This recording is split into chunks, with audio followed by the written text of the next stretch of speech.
Hello बच्चों, welcome to सार classes. आज से हम लोग 10th क्लास हिस्ट्री स्टार्ट करने जा रहे हैं और अभी की इस वीडियो में पढ़ेंगे चैप्टर नंबर 1, जिसका नाम है यूरोप में राष्ट्रवाद का उदय। चैप्टर को स्टार्ट करते हैं और जानते हैं कि राष्ट्रवाद किसे कहा जाता है। तो राष्ट्रवाद अपने देश के प्रति लगाव की भावना को कहा जाता है। जब कोई इंसान बिना अपना फ़ायदा देखे अपने देश का भलाई सोचने लगे, अपने देश के बारे में सोचने लगे, तो इस तरह के इंसान को राष्ट्रवादी कहा जाता है और उसके अंदर पनपने वाली जो भावना है उस भावना को राष्ट्रवाद कहा जाता है। अब सवाल उठता है कि आखिर ये कौन से लोग थे जिनमें इस प्रकार की भावना सबसे पहले जागी थी, कब जागी थी, कहाँ के लोग थे ये और क्यों जागी थी।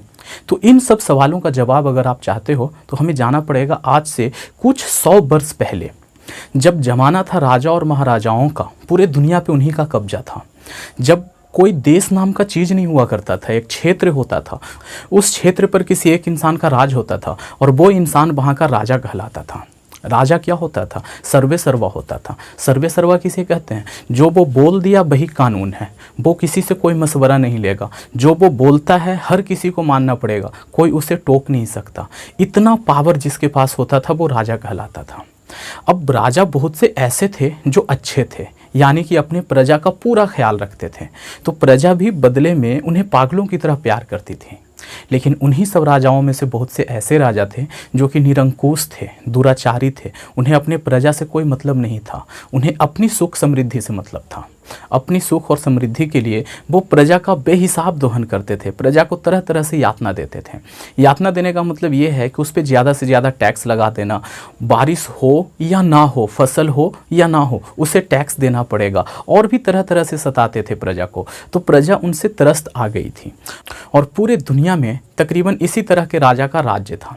प्रजा कर क्या सकती थी? जैसे आज के डेट में हम लोग क्या करते हैं, हमारे द्वारा चुना गया नेता अगर हमारे लिए काम नहीं करता है तो अगले इलेक्शन में हम लोग वोट नहीं देते उसे, और फिर वो अगली बार चुन करके नहीं आता है, रिप्रेजेंट नहीं करता वो हमको।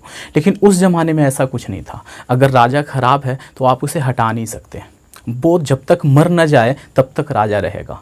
मरने के बाद क्या संकट दूर हो गया? बिल्कुल नहीं, अब उसका बेटा राजा बनेगा। ऐसा था, मतलब आप चुन नहीं सकते अपना प्रतिनिधि, आप अपना राजा खुद नहीं चुन सकते। राजा के पास जन्म सिद्ध अधिकार है कि उसका बेटा ही राजा बनेगा। अब चाहे वो बेटा कितना ही अयोग्य क्यों ना हो, कितना ही निरंकुश, कितना ही दुराचारी क्यों ना हो, वही राजा बनेगा और आप उसे झेलिए। इस तरह का शासन व्यवस्था था जमाने में। तो लोगों में एक असंतोष था, लोगों में गुस्सा था, लोग चाहते थे कि हम जो ये व्यवस्था है उसे बदल दें। ऐसा ही एक व्यवस्था था फ्रांस में। फ्रांस में एक राजा था जिसका नाम था लुई 16वां। वो बुर्बो राजवंश से आता था। राजवंश किसे कहते हैं?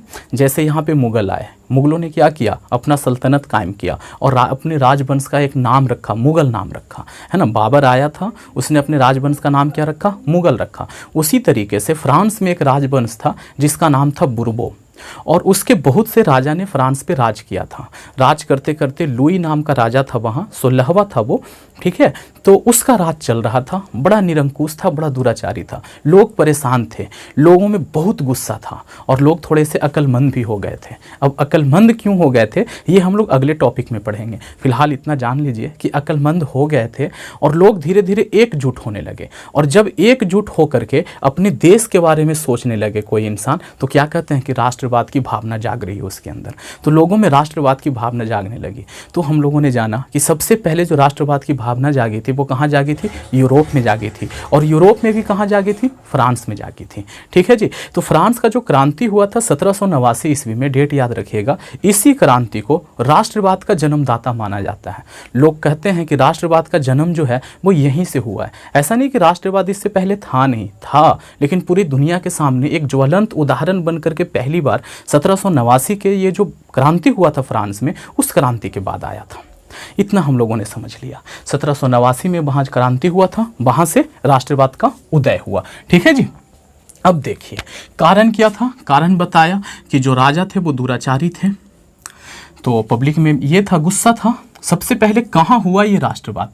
तो फ्रांस में हुआ। कब हुआ? 1789 का जो वहाँ पे क्रांति हुआ था, उस क्रांति में राष्ट्रवाद सामने निकल करके आया। अब हम लोग पढ़ेंगे फ्रांस में राष्ट्रवाद। तो फ्रांस में राष्ट्रवाद क्या है भाई? 1789 की क्रांति को ही क्या कहा जाता है? फ्रांस में राष्ट्रवाद का उदय कहा जाता है। उस जमाने में जैसा कि मैंने बताया, बुर्बो राजवंश का राज था और उसका राजा लुई 16वां वहाँ का शासक था। ये शासन कर रहा था, बड़ा दुराचारी था, पब्लिक से कोई ज़्यादा मतलब नहीं था, तानाशाही था इसका। तानाशाही किसे कहते हैं बच्चे? मतलब अपना बात मनवाना, पब्लिक का कुछ नहीं सुनना, जो ये बोलेगा वही सही है और आपको उसको मानना है, ऐसा वहाँ पे शासन चल रहा था। तो लोगों ने क्या किया? इसका अपोज किया, इसके विरुद्ध लड़ाइयाँ लड़ी, बहुत लड़ाई हुआ। वो सारा कुछ लड़ाई हम लोग आगे देखेंगे और फिर इसका तानाशाही समाप्त हो गया और समाप्त होने के बाद पब्लिक के द्वारा चुना गया प्रतिनिधि वहाँ पे राज करने लगा। ठीक है बच्चों, तो क्या तानाशाही इतना आसानी से समाप्त हो गया था? नहीं, लंबी लड़ाई लड़नी पड़ी। उस लड़ाई के दौरान लोगों ने कई तरह के काम किए। सबसे पहले तो एकजुटता लाना था। ठीक है जी, तो मैंने यहाँ पे लिखा है कि क्रांति के समय किए गए कार्य। तो सबसे पहला कार्य लोगों ने क्या किया था? सामूहिक भावना बढ़ाने का प्रयास किया था। सामूहिक भावना मतलब एक दूसरे से प्यार मोहब्बत बढ़ाने का प्रयास किया। प्यार मोहब्बत बढ़ेगा कैसे? कोई एक ऐसा कॉमन चीज़ लेके आइए जिससे हमें भी मोहब्बत हो, सामने वाले को भी मोहब्बत हो और दोनों उस चीज़ के लिए मिल के लड़ना स्टार्ट कर दें, तो सामूहिक भावना का विकास होगा। ठीक है, तो यहाँ पे क्या हुआ? फ्रांस के लोगों ने क्या कहा कि फ्रांस की धरती जो है वो हमारी धरती है, हम यहाँ के बेटे हैं, ये हमारी पितृभूमि है। पितृभूमि मतलब हमारे बाप दादा का ज़मीन है, हम इसे छुड़ा के रहेंगे इस राजा से। अब जब बात आया ना, इस तरीके की जोशीली बातें जब हुई तो लोग धीरे धीरे इकट्ठा होने लगे। सब कह रहे थे अरे ये तो मेरा भी पितृभूमि है, हम भी लड़ेंगे। ठीक है जी, तो इस तरीके से वहाँ पे नारा दिया गया कि ये हमारा पितृभूमि है, हम यहाँ के नागरिक हैं। इस तरीके का नारा दिया गया और एक नया झंडा बनाया गया। जैसे कि फ्रांस जो था वो कई कबीलों में बटा हुआ था, कबीला कस्बा जो कहना है वो कह लीजिए, और हर कबीले का, हर कस्बा का अलग अलग झंडा होता था। तो लोग अपने झंडे को छोड़ करके किसी और झंडे को इज्जत नहीं देते थे, सम्मान नहीं देते थे। तो लोगों ने कहा कि सबसे पहले एक ऐसा झंडा बनाओ जिस झंडा के नीचे पूरा फ्रांस आए और सब मिल के उस झंडे का सम्मान करे और उसकी इज्जत के लिए लड़ाई लड़े। तो एक नया झंडा बनाया गया और उसके नीचे सारे फ्रांसीसी आ गए। लड़ाई हुई और लड़ाई में ये लोग क्या हो गए? जीत गए। ठीक है, जब पब्लिक ही सारा का सारा अपोज करने लगे तो फिर राजा को भागना पड़ता है। ये हमेशा से यही होते आया है। अब वहाँ पे राजतंत्र खत्म हो गया, पब्लिक का प्रतिनिधि चुना करके वहाँ पे शासन करने लगा। तो जैसे ही पब्लिक का प्रतिनिधि चुनाया तो उन्होंने कुछ काम किए जो कि पब्लिक की भलाई के लिए था। वो काम कौन कौन से हैं ये एग्जाम में आता है, तो यहाँ पे मैंने लिख रखा है। सबसे पहला काम हुआ कि एक नया संविधान बनाया गया। संविधान किसे कहते हैं? एक ऐसा कानून, एक ऐसा किताब, कानून का किताब जिसके जरिए पूरा देश चलता है। संविधान को देश का रीढ़ कहा जाता है। तो एक नया संविधान बनाया गया और इस संविधान के जरिए वहाँ के सभी नागरिकों को समान अधिकार प्राप्त हुआ। सभी को समान अधिकार मिला, किसी को ऊंचा नहीं रखा गया, किसी को नीचा नहीं रखा गया, सब बराबर हो गए वहाँ के। ठीक है, इसके अलावा सामंती व्यवस्था को समाप्त कर दिया गया। अब ये सामंती व्यवस्था किसे कहते हैं? तो सामंती व्यवस्था यानी कि जो जमींदारी व्यवस्था हमारे यहाँ जो कहा जाता है ना, वो व्यवस्था। ऐसे इंसान होते थे जैसे कि पूरे टोटल कोई एक जिला में 2 या 3 ऐसे लोग होते थे। जिला तो नहीं होता था लेकिन समझाने के लिए मैं कह रहा हूँ कि 2 या 3 ऐसे लोग होते थे जो कि पूरा जिला के ज़मीन के मालिक होते थे, तो उन्हें सामंत कहते थे लोग। ठीक है, अब ये क्या करवाते थे? ये किसानों से, छोटे छोटे किसानों को अपनी ज़मीन दे देते थे और बोलते थे कि तुम खेती करवाओ। वो किसान क्या करते थे? मजदूरों से खेती करवाते थे। वो मजदूर बेचारे दिन भर काम करते थे, किसान काम करवाते थे। किसान का भी खेत नहीं है और सारा का सारा जो फसल होता था उस पर कब्जा किसका होता था? इन सामंतों का होता था। ये सामंत शहर में हवेलियों में रहते थे, किसान लोग काम करवाते थे, मजदूर लोग तो खैर गाँव में रहते थे। तो मतलब मजदूरों को कुछ नहीं मिलता था। एक हिसाब से वो बंधुआ मजदूर थे, भूदासत्व कह सकते हैं उसे। इस बात का क्या मतलब है? इस बात का मतलब ये है कि मतलब ये वाला भूमि पे आपको काम करना है, एक जगह दे दिया गया आपको, ता जिंदगी जब तक आप बचोगे तब तक उस पर काम करना है और इतना उपजा के देना है। अगर आप इतना नहीं उपजाओगे तो आपको दंड मिलेगा। इस तरीके का वहाँ व्यवस्था था। तो ये व्यवस्था समाप्त कर दिया गया और जो भूमि है वो गरीबों में भी बांटा गया। ठीक है, तो इतना हम लोगों ने जाना। इसके बाद वहाँ पे क्या हुआ? स्टेटस जनरल नाम का एक चीज़ हुआ करता था। जैसे यहाँ पे ये है ना, क्या बोलते हैं उसके, संसद भवन है, जहाँ पे हमारे द्वारा चुना गया प्रतिनिधि जो है वहाँ जाके हमारे बारे में फैसले लेता है, कि देश के बारे में फैसले लेता है कि क्या करना चाहिए, कैसा कानून बनाना चाहिए। तो वहाँ पे राजा ने एक स्टेटस जनरल बना रखा था, जहाँ पे अपने मंत्रियों से बैठक करता था।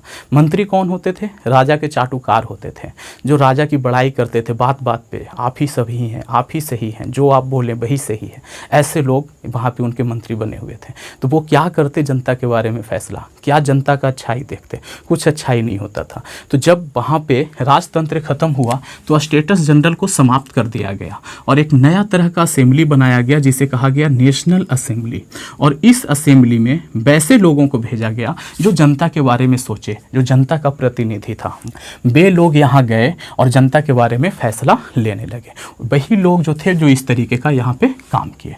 इसके बाद उन्होंने और भी काम किया। आंतरिक आयात और निर्यात शुल्क लगता था एक, जिसे समाप्त कर दिया। ये क्या होता है, जैसे ये मान लीजिए कि एक देश ले लेते हैं अपना इंडिया, बिहार है और उत्तर प्रदेश है, दोनों पड़ोसी है। बिहार में मान लो कि कोई चीज़ बहुत ज़्यादा होता है, मान लो आलू बहुत ज़्यादा होता है, उत्तर प्रदेश में नहीं होता है, मानने के लिए ऐसा है। तो बिहार में आलू 10 रुपये किलो बिक रहा है, लेकिन ख़रीदने वाला कम है क्योंकि सभी लोग आलू उपजा रहा है। उत्तर प्रदेश में कम होता है तो हम लोग वहाँ जा कर के 12 रुपये किलो आलू बेच सकते हैं। तो यहाँ के व्यापारियों को फ़ायदा होगा कि नहीं होगा। लेकिन क्या है, हमें बिहार से उत्तर प्रदेश जाने में 3 रुपया का टैक्स देना पड़ता है। तो वहाँ जा कर के आलू 13 रुपया का पड़ गया हमारा, और 12 का बेचेंगे तो फिर तो नुकसान है ना। तो फिर बिहार में ही क्यों ना बेचें। तो मतलब ये कि जो बीच में टैक्स लगता है उससे चीज़ों का दाम बढ़ जाता है। तो उसी को बोलते हैं आंतरिक आयात और निर्यात कर। तो वहाँ पे ऐसे ही लगता था, जिससे व्यापारियों को बड़ा दिक्कत होता था। तो ये वाला कर समाप्त कर दिया गया। इसके अलावा नाप तौल की एक नई पद्धति बनाई गई। नई पद्धति का क्या मतलब है कि एक तरह का बाट बनाया गया, बटखारा बनाया गया, कि सभी एक ही तरह के बटखारा से तौलेंगे। ऐसा ना हो कि कहीं 1 केजी का बटखारा हो, कहीं 900 ग्राम का बटखारा हो, नहीं, सब पूरे फ्रांस में एक ही तरह का बटखारा चलेगा। तो नया पद्धति बनाया गया। इसके अलावा एक समान कर लगाया गया। टैक्स सबको एक तरह देना है, किसी को ना कम देना है ना ही किसी को ज़्यादा देना है। और क्षेत्रीय भाषा को समाप्त कर दिया गया। जैसे मतलब अलग अलग क्षेत्रों में अलग अलग भाषा बोला जाता था। आज इंडिया में ही ले लो, बंगाल में बंगाली बोलते हैं, वहाँ अगर उड़ीसा में चला जाए तो उड़िया बोलते हैं, है ना। बिहार के बहुत सारे हिस्से में भोजपुरी बोली जाती है, उत्तर प्रदेश के बहुत सारे हिस्से में भोजपुरी बोली जाती है। तो सभी भाषा को लेते हुए भी एक ऐसा भाषा है जो कि राष्ट्रीय भाषा है, और वो क्या है, हिंदी। उसी तरीके से वहाँ क्षेत्रीय भाषा को दबा करके वहाँ पे फ्रेंच भाषा को राष्ट्रीय भाषा घोषित कर दिया गया, और लोगों से कहा गया कि आप बातचीत इसी भाषा में करें, इससे मतलब अपनापन का एहसास होता है। तो लोगों ने इस बात को पकड़ा और वो लोग फ्रेंच में बात करने लगे, और फ्रेंच वहाँ का क्या हो गया, राष्ट्रीय भाषा हो गया। और एक राष्ट्रगान वहाँ के लोगों ने बनाया। राष्ट्रगान क्या था, मर्सिले नाम का एक गीत था। ये कैसा गीत था, तो ये सैनिक लोग जब लड़ने जाते थे तो अपना हौसला और जोश बढ़ाने के लिए गाते थे। काफ़ी जोशीला गीत है ये। यही गीत धीरे धीरे वहाँ का राष्ट्रगान बन गया। ठीक है। इसके अलावा 1793 में यानी क्रांति के ठीक 4 साल बाद लुई 16वां को सार्वजनिक रूप से गिलोटिन पे चढ़ा करके फांसी दे दिया गया, और कुछ समय के बाद इसकी पत्नी को भी फांसी पे लटका दिया गया। और इस तरीके से इस पूरे चैप्टर को यहाँ पे क्लोज कर दिया गया। इतना जान लिया। जब ये सब कुछ हो रहा था, फ्रांस में सारा कुछ अच्छा अच्छा घट रहा था, तभी एक इंसान का धीरे धीरे पूरे फ्रांस पे प्रभाव पड़ रहा था। पहले वो इंसान एक सैनिक था, लेकिन धीरे धीरे वो अपना प्रभाव बढ़ाते बढ़ाते बढ़ाते बढ़ाते फ्रांस का सर्वे सर्वा बनने लगा। सर्वे सर्वा का मतलब कि मालिक बनने लगा। हम बात कर रहे हैं नेपोलियन बोनापार्ट का। ये कौन था, कहाँ से आया, ये सब कुछ आपके सिलेबस में नहीं पढ़ना है, क्योंकि अगर इसके बारे में पढ़ने लगे ना तो पूरी एक मोटी किताब है। पूरा किताब मतलब पढ़ लोगे फिर भी नेपोलियन बोनापार्ट के बारे में पूरा नहीं जान पाओगे। इतना बड़ा हस्ती था ये। छोटा सा आप लोगों को दिया गया है, एक छोटा सा टास्क दिया गया है कि नेपोलियन बोनापार्ट जो है वो कैसे आया, कब आया, और उसने राष्ट्रवाद के प्रसार के लिए क्या क्या काम किया। तो आपको जो पढ़ना है वो ये पढ़ना है कि नेपोलियन ने राष्ट्रवाद के प्रसार में अपना क्या योगदान दिया। तो नेपोलियन जो था वो 1799 ईस्वी में, हाँ 1799 ईस्वी में वो सामने आया, और यहाँ पे एक ये चलता था, डायरेक्टरी चलता था, उसको समाप्त करके फ्रांस के सत्ता पर काबिज हो गया। ये डायरेक्टरी क्या है हम लोग आगे देखेंगे।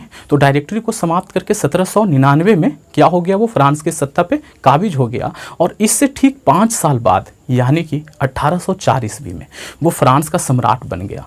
जो फ्रांस राजशाही से ग्रस्त आकर के इतना बड़ा क्रांति किया, राजा को मार पीट करके भगा दिया, वो फ्रांस एक बार फिर से नेपोलियन के अधीन हो गया और वो नेपोलियन वहाँ का क्या बन गया, राजा बन गया। लेकिन ये जो नेपोलियन था वो लुई 16वां के जैसा नहीं था, थोड़ा अच्छा था। थोड़ा अच्छे का मतलब ये है कि उसने बहुत से ऐसे कानून बनाए जो कि पब्लिक की भलाई के लिए था, पब्लिकों को बहुत फ़ायदा हुआ उससे। उसको देख करके फ्रांस के आसपास में जो दूसरे देश थे वो भी प्रभावित होने लगे, वहाँ भी राष्ट्रवाद की भावना भड़कने लगी थी। आखिर वो कौन से ऐसे काम थे जो नेपोलियन ने किया था? तो वो एक कानून बनाया था, उसको बोला जाता है नेपोलियन संहिता, और 1804 ईस्वी में ही वो लागू कर दिया था। क्या था उसमें, हम लोग वही देखते हैं। तो वही कानून के जरिए उसने राष्ट्रवाद का प्रसार किया था। तो अगर आपको सवाल दे दिया जाए कि नेपोलियन ने राष्ट्रवाद के प्रसार के लिए क्या काम किए, तो आपको ये पॉइंट लिखने हैं। कैसे लिखोगे कि नेपोलियन ने राष्ट्रवाद के प्रसार के लिए निम्नलिखित कार्य किए। सबसे पहला काम क्या है कि वो विशेषाधिकार समाप्त कर दिया और आर्थिक असमानता को दूर कर दिया। विशेषाधिकार किसे कहते हैं? तो कुछ ऐसे लोग होते हैं जिनको कुछ विशेष अधिकार प्राप्त होता है, जैसे कि कोई ऐसा जगह जहाँ पे आम इंसान नहीं जा सकता है लेकिन वीआईपी लोग जा सकते हैं, इसको कहा जाता है विशेषाधिकार।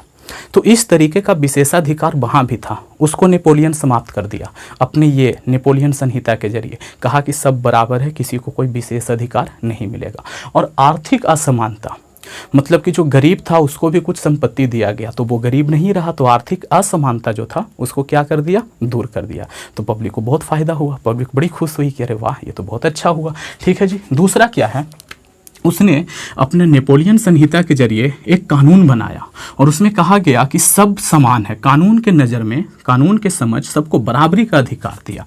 मतलब ये कि अगर कोई बड़ा इंसान कोई क्राइम करता है और कोई छोटा इंसान, गरीब इंसान वही क्राइम करता है, तो दोनों को समान सज़ा मिलेगा। ऐसा ना हो कि छोटे इंसान को, गरीब इंसान को बड़ा कड़ा सज़ा दिया जाए और जो बड़ा इंसान है उसको माफ़ कर दिया जाए, ऐसा नहीं है। दोनों को बराबर माना गया और दोनों को बराबर ही सज़ा दिया जाने लगा। तो कानून के समझ सबको बराबर कर दिया गया। इसके अलावा उसने और क्या काम किए? यातायात का साधन अच्छा किया और संचार व्यवस्था में सुधार किया। यातायात मतलब कि सड़कें बनवाई, संचार व्यवस्था मतलब कि चिट्ठी वगैरह को एक जगह से दूसरा जगह पहुंचाए जाने का व्यवस्था चालू किया। ठीक है, तो इतना काम किया। इसके अलावा एक समान शुल्क लगाया, ना तो ऐसा कि भाई उत्तर प्रदेश में शुल्क ज़्यादा है किसी चीज़ पे, चीनी पे, वहाँ पे 10% टैक्स लग रहा है और बिहार में 8% लग रहा है, दिल्ली में 12% लग रहा है। तो ऐसा नहीं है, चीनी पे हर जगह समान शुल्क लगेगा। तो एक समान शुल्क लगाया, समान नाप तोल का प्रणाली लगाया और एक ही मुद्रा लगाया। हर जगह एक ही मुद्रा का प्रचलन कर दिया। इससे क्या हो गया, देश संगठित हो गया। जैसे देखो, अगर हम मान लो हिंदी बोलते हैं, आप ऐसा करो, आप विदेश चले जाओ, इंडिया से बाहर चले जाओ, वहाँ जाओगे तो 2 ऐसे लोग आपको मिले जो कि तमिल बोलते हो और 3 ऐसे लोग आपको मिले जो कि हिंदी बोलते हो, आप ऑटोमेटिक हिंदी बोलने वाले से दोस्ती कर लोगे। क्यों भाई? क्योंकि हमारा भाषा मिलता है। तो भाषा मिला इसका मतलब दिल मिलता है उससे। ठीक है, भले ही तमिल वाला हमारा देशी है, हमारा मतलब देश भाई है, हमारे देश के लोग हैं, लेकिन भाषा नहीं मिलता है ना, तो उतना मज़ा नहीं आता उससे बात करने में। जो हिंदी बोलता है उससे ज़्यादा मज़ा आता है। ठीक है, तो नेपोलियन ने यही किया कि एक समान मुद्रा चलाया, जिससे सबको क्या लगे कि हम पूरे फ्रांस में सब भाई भाई हैं, ऐसा हो। समान भाषा चलाया जिससे सारे फ्रांसीसी एक भाषा में बन जाए। तो मतलब फ्रांसीसी लोगों को एक साथ लाने के लिए उसने तरह तरह के काम किए और एक साथ आना ही क्या कहलाता है, राष्ट्रवाद कहलाता है। इसके अलावा उसने और भी बहुत सारे काम किए, जैसे कि जो वहाँ के विद्वान थे, जो स्वतंत्रता सेनानी थे, स्वतंत्रता सेनानी तो नहीं कह सकते हैं कि जो राष्ट्रवादी थे, उन लोगों को सम्मानित करना चालू किया कि भाई तुम लोगों ने देश के लिए बहुत काम किया है, आपको ये सम्मान दिया जाता है। तो बाकी लोग उनको देख करके, उस सम्मान को देख करके उसके दिल में भी जागा कि हम भी अपने देश के लिए कुछ करें। तो इस तरह से राष्ट्रवाद का भावना धीरे धीरे भड़कता चला गया और पूरे फ्रांस पे इस नेपोलियन का कब्जा हो गया। नेपोलियन ने फ्रांस पे कब्जा करने के बाद ये सोचा कि फ्रांस के लोगों को भगवान ये पावर दे करके भेजा है कि और जगह में भी सुधार लाए, यानी कि पूरे यूरोप में सुधार लाए। ऐसा इसका नेपोलियन का कहना था। और उसने इस काम को पूरा करने के लिए, यानी कि यूरोप के अन्य भागों में राष्ट्रवाद का प्रचार करने के लिए दूसरे दूसरे देशों पे आक्रमण कर दिया जहाँ पे राजशाही था, राजा का शासन था। सबसे पहले वो ऑस्ट्रिया से लड़ा, इटली के कुछ भूभाग पे कब्जा कर लिया, रूस को भी हराया, इंग्लैंड से भी लड़ गया। मतलब पूरे यूरोप में उसने हलचल मचा दिया और तकरीबन पूरे यूरोप पे वो कब्जा भी कर लिया था। मतलब ये एक ऐसा इंसान था जो कभी हारा नहीं। इसका जो डिक्शनरी था उसमें इम्पॉसिबल नाम का शब्द नहीं था। कुछ लोग कहते हैं ना कि अरे ये नहीं होगा, ये बड़ा भारी काम है। ये कहता था कि अगर काम है तो होगा, कोई भारी नहीं है, बस करने वाला में जुनून होना चाहिए। ऐसा इंसान था नेपोलियन। तो मतलब इसने बहुत सारे काम किए। बहुत से देशों में राष्ट्रवाद कैसे पनपा इसके जरिए। और भी मैं एक बात बताता हूँ कि और किस तरीके से राष्ट्रवाद को बढ़ाया। जैसे कि मान लो इसका पड़ोसी था, फ्रांस का पड़ोसी था, मान लो क्या वो है ही इटली। तो इटली के लोग भी अपने राजा से परेशान थे। तो वहाँ के लोगों ने जब ये नेपोलियन वहाँ गया तो इसका स्वागत किया कि आइए, आप आइए और हमारे यहाँ भी इसी तरीके का कानून लागू कीजिए ताकि हम लोग भी अच्छे से जी सकें। तो वहाँ के लोगों में प्यार का भावना बढ़ा कि नहीं, एक दूसरे के प्रति प्यार का भावना बढ़ा, इसका सम्मान किया, इसको बुलाया अपने अंदर। लेकिन हाँ, कुछ दिनों के बाद थोड़े से हालात चेंज हुए, उनको समझ में आया कि ये तो बड़ा गलत हो रहा है, नेपोलियन इतना भी अच्छा नहीं है जितना हम लोग मान रहे थे। जर्मनी में भी यही हुआ और देशों में भी यही हुआ ये कि पहले वहाँ उसका खुद का राजा, जैसे हमारे इंडिया में राजा था तो कहाँ का था, इंडिया का ही था, कहीं बाहर का तो नहीं था ना। तो इंडिया का राजा राज करता था, हमें सताए जो भी करे तो लगता था चलो देश का आदमी सता रहा है। लेकिन कोई बाहरी आदमी अगर आके वही काम करने लगे, हमें सताने लगे तो बुरा मान जाते हैं। हम अपने छोटे भाई को खुद मार सकते हैं, कोई और मारे दिक्कत हो जाएगा, है ना। तो यही वाला बात था। तो वहाँ इटली का, जर्मनी का लोग देखा कि पहले हमारा खुद का राजा, हमारा भाई बंधु हम पे राज करता था, हमें जो भी जैसे भी परेशानी देता था, चलो कोई नहीं, लेकिन हमारा अपना आदमी था। अब ये फ्रांसीसी लोग, फ्रेंच लोग आया और हम पे शासन कर रहा है, तो ये तो बड़ा गलत बात है। तो उन लोगों ने ये सोचना स्टार्ट किया कि हम लोग किसी भी तरीके से ये फ्रेंच लोगों को भगा दें। तो एक अकेला इंसान तो भगा नहीं सकता है, लोग इकट्ठा होने लगा। नेपोलियन के विरुद्ध क्या होने लगा, यूनिटी बनने लगा लोगों में। और जब यूनिटी बने और देश के बारे में कोई इंसान सोचे, यानी कि उसके अंदर राष्ट्रवाद की भावना पनप रही है।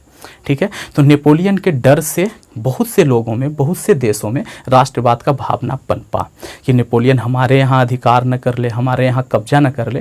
इसके लिए वो लोग यूनाइट होने लगे। जैसे जर्मनी जो था वो तकरीबन 40 छोटे छोटे क्षेत्रों में बटा हुआ था। वो 40 आपस में लड़ते रहते थे। जब बात आया नेपोलियन आ रहा है कब्जा करने, तो वो 40 एक हो गए। तो राष्ट्रवाद का भावना पनपा कि नहीं पनपा। तो इस तरीके से नेपोलियन ने राष्ट्रवाद के प्रसार में अपना बहुत लंबा चौड़ा योगदान दिया। तो नेपोलियन तो बड़ा अच्छा आदमी है, तो ऐसा नहीं है। नेपोलियन ने बहुत से बुरे काम भी किए, बहुत सी लड़ाइयाँ लड़ी जिसमें बहुत से जानें गईं। तो नेपोलियन के बारे में हमें इतना नहीं पढ़ना था, हमें इतना ही पढ़ना था जितना मैं आप लोगों को पढ़ाया हूँ। थोड़ा सा ज़्यादा ही पढ़ा दिया। तो उम्मीद करता हूँ कि आप लोगों को ये वीडियो पसंद आया होगा। अगर पसंद आया है तो इसे एक लाइक कीजिए, दोस्तों में शेयर कीजिए, और अगर सेकंड पार्ट चाहते हैं तो सच में शेयर कीजिए। जितना ज़्यादा से ज़्यादा हो सके शेयर कीजिए, मैं उतना ही पार्ट इसके बनाता चला जाऊँगा। Thank you, thanks for watching. बने रहिए SR क्लास के साथ।